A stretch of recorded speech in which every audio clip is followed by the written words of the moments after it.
Hello friends, வணக்கம். Welcome to it's Suma Selva. ரொம்ப நாள் ஆச்சு லாங் வீடியோ போட்டு. எல்லோரும் எப்படி இருக்கீங்க? நாங்களும் ரொம்ப நல்லா இருக்காங்க. ஒரு சிஸ்டர் கேட்டிருந்தாங்க, உங்களோட டிஷ் வாஷர் காமிங்க அப்படின்ட்டு. சரி, டீப் க்ளீனிங் பண்ணனா சரி அப்படியே அவங்களுக்கும் காட்டின மாதிரி இருக்கும். அதனால தான் இந்த வீடியோ. சரி வாங்க இப்போ வீடியோக்குள்ளே போகலாம். ஒரு டைம் சால்ட் வந்து 1 கிலோ நம்ம ஃபில் பண்ணிட்டோம் அப்படின்னா ஒரு 2 மாதம் வரைக்கும் எனக்கு கரெக்டாக வருது. ஆனால் ஒரு நாளைக்கு ஒரு டைம் தான் நான் பாத்திரம் போடுவேன். 2 டைம்ஸ் போட மாட்டேன். எப்போயாவது ரேர் ரொம்ப நிறைய பாத்திரம் இந்த மாதிரி சேர்ந்துச்சுன்னா, இப்போ டீப் க்ளீன் பண்ணுற அன்றைக்கி பார்த்திங்க அப்படின்னா கிச்சன் வந்து க்ளீன் பண்ணுற அந்த பாத்திரம் எல்லாம் போடுவேன். அதுக்கப்புறம் நம்ம யூஸ் பண்ணுற பாத்திரம் போடுவேன். அது வந்து ஒரு நாளைக்கு வந்து 3 டைம்ஸ் வர மாதிரி இருக்கும். அது மந்த்லி ஒன்ஸ் தான் அந்த மாதிரி இருக்கும். மற்ற டைம் பார்த்திங்க அப்படின்னா நம்ம சமையல் பாத்திரம் எப்பொழுதுமே ஒரு டைம் மட்டும்தான் நான் யூஸ் பண்ணுவேன். அதனால் எனக்கு 2 மாதம் வருது போல். என்னோடய தண்ணி வந்து உப்பு தண்ணி கிடையாது, நல்ல தண்ணி. அதனால் பாத்திரம் வந்து ரொம்ப நல்லா ஷைனாக இருக்குது. நான் வந்து பவுடர் தான் போடுறேன், அந்த டேப்லெட் போடுறது கிடையாது. என்னென்ன போடுறீங்க அதெல்லாம் கேட்டிருந்தாங்க. சரி, அதனால் சொல்கிறேன். நான் டேப்லெட் இது வரைக்கும் யூஸ் பண்ணதே இல்லை. மிஷின் வாங்கினதுலேருந்து இப்போ வரைக்குமே அந்த லிக்விட் போடுறேன், அதுக்கப்புறம் அந்த ஷைன் லிக்விட் போடுறேன், அவ்வளோதான். மற்றபடி பாத்திரம் வந்து சூப்பராக இருக்கும். மந்த்லி ஒன்ஸ் வந்து நம்ம வந்துட்டு வெறும் ட்ரம்மை வந்து வாஷ் பண்ணி ஆகணும், இல்லைனா ஸ்மெல் வர ஆரம்பிச்சிடும். ஸோ அதனால் வந்து அதுக்கு தனியாக வந்து ஒரு இது தருவாங்க, பவுடர் தருவாங்க. அதை வந்துட்டு நம்ம வீக்லி ஒன்ஸாவது போட்டுறணும். மந்த்லி ஒன்ஸ் போடுறதை விட வீக்லி ஒன்ஸ் போடுறது ரொம்ப நல்லது. அந்த ட்ரம் வாஷ் பண்ணுறதுக்காக ஒரு பவுடர் கொடுத்துருப்பாங்க. அதோடு சேர்ந்து நான் லெமன் தோல் இருக்குது பார்த்திங்களா, லெமன் கொஞ்சம் ஊற்றிட்டு லெமன் தோலையும் அப்படியே முழுசாகவே அதுக்குள்ளே போட்டு வாஷ் பண்ணிவிடுவேன். அப்போ பார்த்திங்க அப்படின்னா ரொம்ப நல்லாயிருக்கும், வாசனை ஸ்மெல் இல்லாமல் இருக்கும். நான் வந்து இதை அடிக்கடி பண்ணுறது, வீக்லி ஒன்ஸ் வந்து ரெகுலராக இதை பண்ணிவிடுவேன். அப்போ தான் வந்து நம்ம பாத்திரம் வந்து அடுத்தது அடுக்கும் பொழுது இந்த ஸ்மெல் இல்லாமல் ரொம்ப நல்லாயிருக்கும். இல்லைனா அந்த ஸ்மெல் வந்து ஒரு மாதிரி இருக்கும். நம்ம சிங்க்லேயே பார்த்திங்கன்னா ஸ்மெல் வரும்ல, அந்த மாதிரி வர ஆரம்பிக்கும்.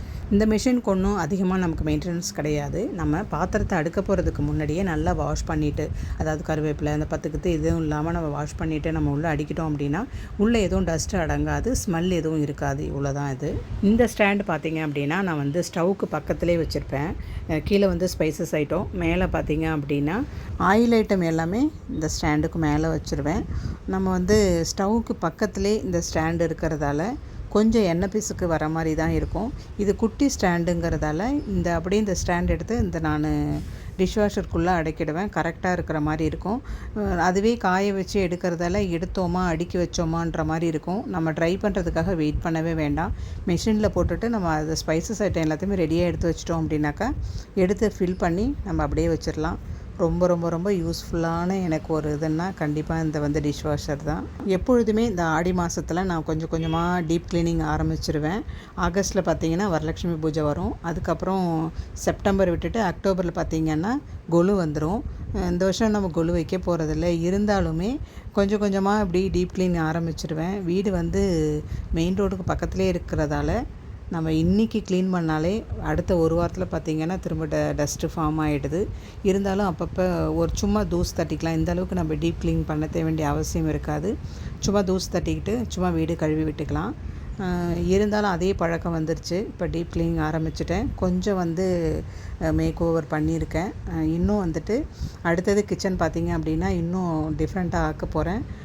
வெயிட் பண்ணி பாருங்கள். நம்ம கிச்சன் வந்து இன்னும் மாறப்போகுது. உங்களுக்கு பார்த்தாலே தெரியும், மாடுலர் கிச்சன் கிடையாது, நான் மாடுலர் தான்.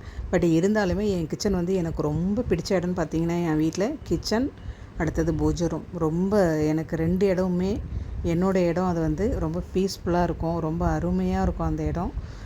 2 இடத்தையுமே எனக்கு பிடிச்ச மாதிரி நான் அமைச்சிக்கிட்டேன். இதில் என்ன ஒன்றுன்னா, இவ்வளோ தூரம் நம்ம அழகு பண்ணி வைக்கிறோம் இல்லையா, இது வந்து ஆனால் சொந்த வீடு கிடையாது. சொந்த வீட்டில் நம்ம அழகு பண்ணி வச்சா கூட பரவாயில்ல. சொந்த வீடை பார்த்து பார்த்து கட்டி ஆனால் வேறொருத்தர் அனுபவிச்சிட்ருக்காங்க. நம்ம வந்து வாடகை வீட்டில் இருக்கோம். எந்த வீடாக இருந்தால் என்ன, இருக்கிற வீட்டை அழகாக நமக்கு பிடிச்ச மாதிரி அமைச்சிக்கணும். அது கோவில் மாதிரி இருக்கணும். சரிங்களா? நம்ம வீடு சூப்பராக இருக்கும். நான் ஃபேஸை காமிக்கிற மாதிரி இருந்தேன்னா வீட்டை அழகாக சுற்றி காமிச்சிருவேன்.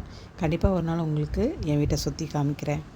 இப்போ பார்த்திங்கன்னா இந்த மாதத்துக்கு தேவையான மளிகை பொருள் எல்லாத்தையுமே நிரப்பி வச்சுட்டேன். அது டீப் க்ளீனும் ஆச்சு, உங்கள்கிட்ட காமிச்ச மாதிரியும் ஆச்சு. ஓகே, இந்த வீடியோ உங்களுக்கு பிடிச்சிருக்கும்னு நினைக்கிறேன். பிடிச்சிருந்தா நம்ம சேனலை சப்ஸ்கிரைப் பண்ணி சப்போர்ட் பண்ணுங்கள். நீங்கள் கொடுக்குற அந்த லைக் அண்ட் சப்போர்ட் தான் என்னை அடுத்த நிலைக்கு கொண்டுட்டு போகும். அதனால் தொடர்ந்து சப்போர்ட் பண்ணுங்கள், லைக் பண்ணுங்கள். இந்த வீடியோ உங்களுக்கு பிடிச்சிருந்துச்சுன்னா சப்ஸ்கிரைப் பண்ணிக்கோங்க. மீண்டும் ஒரு அடுத்த வீடியோவில் சந்திக்கலாம். தேங்க்யூ.